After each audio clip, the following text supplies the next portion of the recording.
आज देखो 9th maths 2 chapter 1 date आज का 14/6/2024 लेक्चर नंबर 3। तो आज हम पढ़ रहे हैं conditional statement and converse. It is not difficult. देखो if measure of angle is 90 degree then it is called right angle, correct.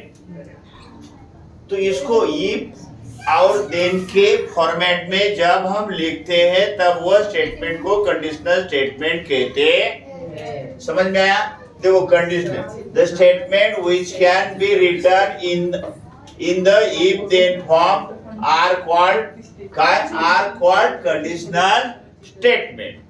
अब इसमें दो पार्ट होते हैं, antecedent and consequent.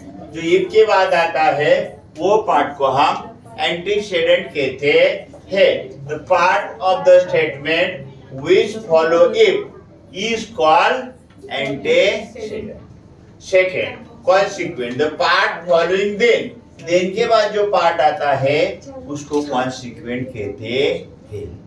For example statement the diagonal of rhombus are perpendicular bisector of each other. ये statement है।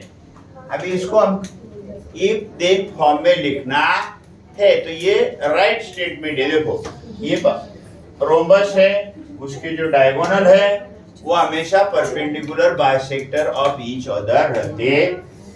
Conditional statement इधर if डाला हमने, बराबर। If the given quadrilateral is rhombus then its diagonals are perpendicular bisector of each other. समझ में आया? अभी कॉन्वर्स क्या होता है? Converse opposite to the theorem. Theorem के अपोजिट जो होता है उसको कॉन्वर्स कहते हैं। ये देखो converse if the antecedent and consequent in given conditional statement are interchange, क्या किया जाता है? इंटरचेंज किया जाता है।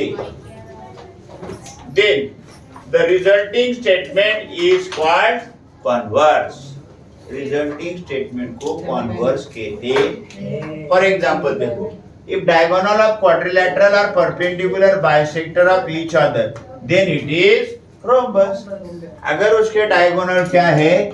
परपेंडिकुलर बाइसेक्टर है तो वो क्या है?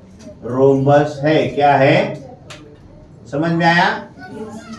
अभी कंडीशनल स्टेटमेंट क्या है? और एक स्टेटमेंट दिया हमको, if number is prime number then it is even or odd। लेकिन हमने अभी देखा कि 2, 3, 5, 7 ये हमारा प्राइम नंबर है। ओके। कॉन्वर्स क्या? इफ नंबर इज इवन और odd then it is a prime number. ऐसा नहीं हो सकता है। अभी 4, 6, 8 इवन है लेकिन प्राइम नंबर है का? नो प्राइम नंबर का है।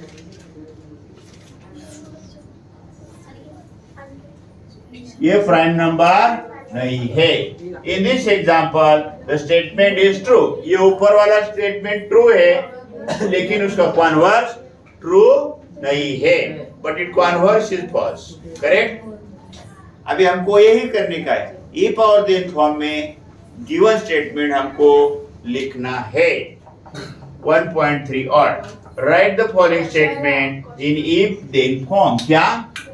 इफ और देन फॉर्म में हमको लिखना है। कैसे लिखा है हमने? देखो the opposite angle of parallelogram are congruent. ये सत्य है, ये थ्योरम है, ये कंडीशन है। देखो इधर दिया मैंने। अभी इसमें इफ और देन फॉर्मेट में लिखना है हमको।